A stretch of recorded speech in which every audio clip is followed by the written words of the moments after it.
Hello friends, welcome back to the YouTube channel dictation club.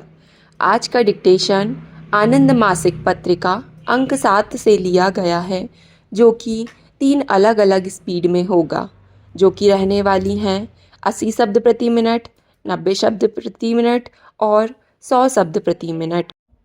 इसकी PDF आपको Telegram channel में मिल जाएगी, जिसकी लिंक आपको नीचे डिस्क्रिप्शन बॉक्स में मिल जाएगी।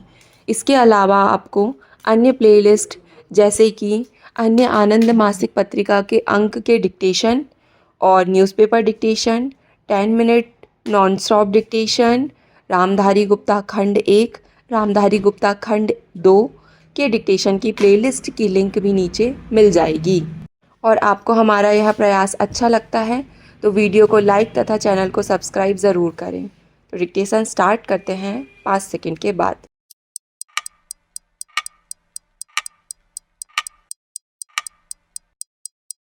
महोदय, अब जरा सोचें कि इस छोटी सी बात को समझने के लिए ना तो कोई कमीशन बैठाने की ज़रूरत, ना कोई कानून बनाने की ज़रूरत है।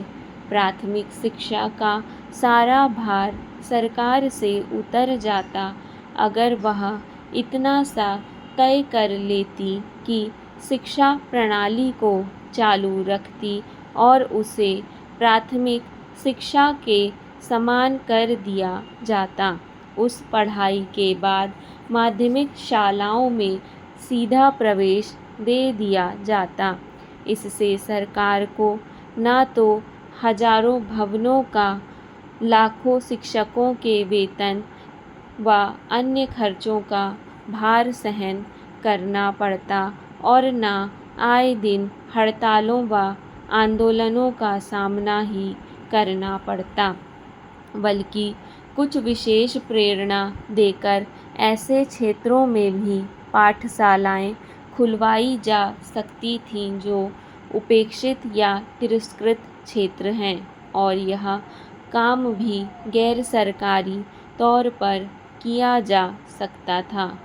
अगर इसमें कोई व्यावहारिक कठिनाई हो रही तो उसे दूर किया जा सकता है। अगर हमारी सरकार पुरानी शिक्षा नीति पर ही चलती रहती है तो आज साक्षरता के लिए तरह तरह से भारी भरकम, खर्चीले और जो दिखावटी कार्यक्रम चलाए जा रहे हैं उनकी कोई आवश्यकता ही नहीं पड़ती। प्रौढ़ शिक्षा कार्यक्रम आज सरकार चलाती है क्योंकि अमेरिका से यह फार्मूला आयात किया गया है।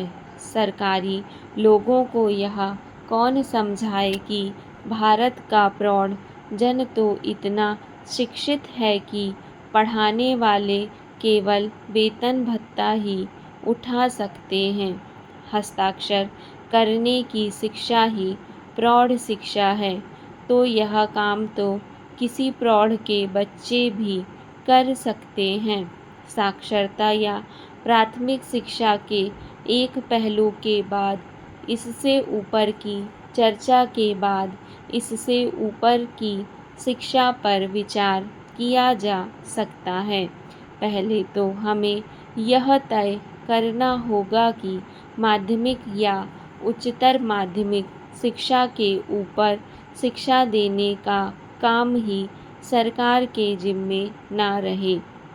जो लोग उच्च शिक्षा प्राप्त करना चाहें उनकी पात्रता निश्चित मापदंडों के साथ तय कर दी जाए और गैर सरकारी प्रतिष्ठानों, न्यासों एवं सरकारों को चाहिए कि इन योग्य पात्रों को शिक्षा के लिए प्रदान करें। अभिभावक उनका भार उठावें या आयकर कानून में इसके लिए कुछ प्रावधान किए जाएं। उनकी परीक्षाओं का या निष्णात होने की एक व्यवस्था कर दी जाए, जिसके पार होने पर उन्हें योग्य मान लिया जाए।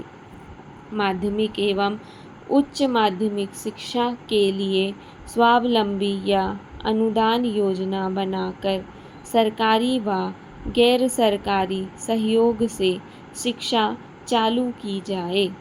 इस शिक्षा के साथ शारीरिक शिक्षा भी दी जाए।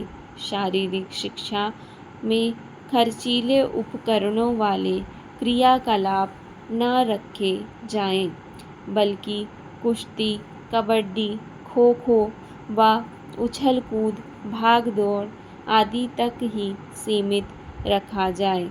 जो लोग खेल कूद में व्यापारिक लिहाज से दक्षता प्रदान करना चाहें, उनका खर्च सरकार को ही नहीं उठाना चाहिए। हमें यह देखना होगा कि शिक्षा को राज्याश्रय से मुक्त कर दिया जाए और राज्य सरकार पर शिक्षा का कोई भार न हो। इसके लिए स्वायत्त संस्थाओं का सहयोग लेना चाहिए। महोदय, राष्ट्रीय विकास परिषद की हाल ही में हुई बैठक को संबोधित करते हुए प्रधानमंत्री ने कहा, राष्ट्रीय विकास परिषद की इस बैठक में आप सबका स्वागत करते हुए मुझे बड़ी प्रसन्नता हो रही है।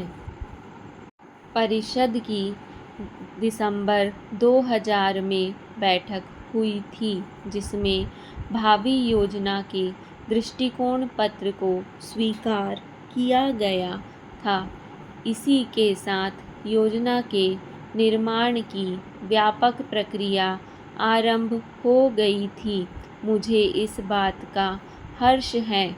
अब हम इस प्रक्रिया के अंतिम चरण में हैं।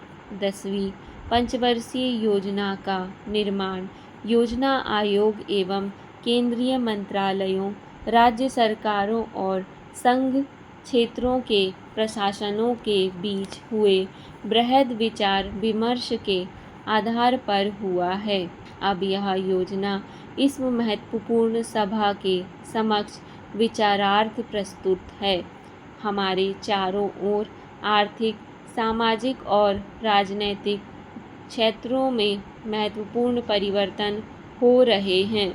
बाजार की शक्तियों एवं उदार नीतियों से संचालित विकास के एक नए दर्शन का उदय हो रहा है।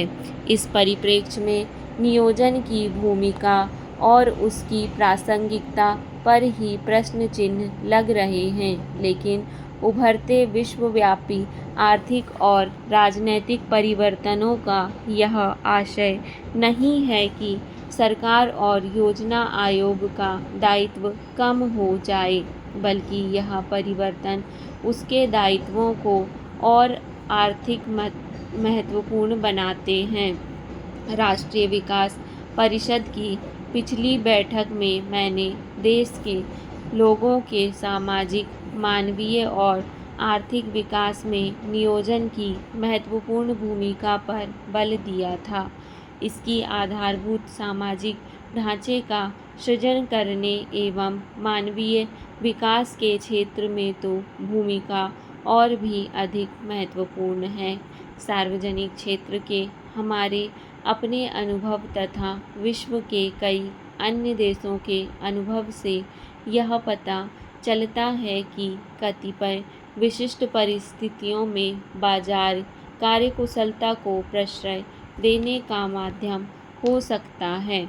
हम सभी को बाजार की इस भूमिका को स्वीकार करना चाहिए, लेकिन इस देश की प्रगति और विकास को केवल बाजार के तंत्र के भरोसे ही नहीं छोड़ा जा सकता। अपने लोगों की न्यूनतम आवश्यकताओं की पूर्ति के लिए हम केवल बाजार पर ही निर्भर नहीं रह सकते। सभी को शिक्षा और स्वास्थ्य सुविधाएं हम बाजार द्वारा उपलब्ध नहीं करा सकते। हमारी निर्धन ग्रामीण जनता को बाजार अकेला रोजगार और जीवन यापन के लिए पर्याप्त मजदूरी की गारंटी नहीं दे सकता। विकास के एकमात्र माध्यम के रूप में बाजार की इन सीमाओं को स्वीकार करना होगा। और यह भी आगे हम सभी को भली भांति पता है। अतः इन सीमाओं से पार पाने के लिए हमें कोई और रास्ता अपनाना होगा और यह रास्ता केवल राज्य द्वारा हस्तक्षेप का ही हो सकता है। अतः नियोजन की महत्वपूर्ण कई क्षेत्रों में भूमिका बनी रहेगी। इन क्षेत्रों में आते हैं व्यापक आर्थिक प्रबंध, आधारभूत सामाजिक ढांचे का निर्माण तथा निर्धन वर्ग के हितों की सुरक्षा, मानवीय विकास।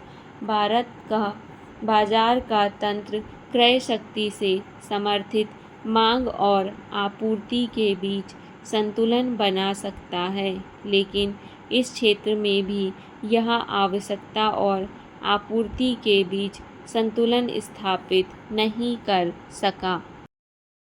डिक्टेशन पसंद आए तो वीडियो को लाइक तथा चैनल को सब्सक्राइब ज़रूर करें और वीडियो को ज़्यादा से ज़्यादा साझा करें।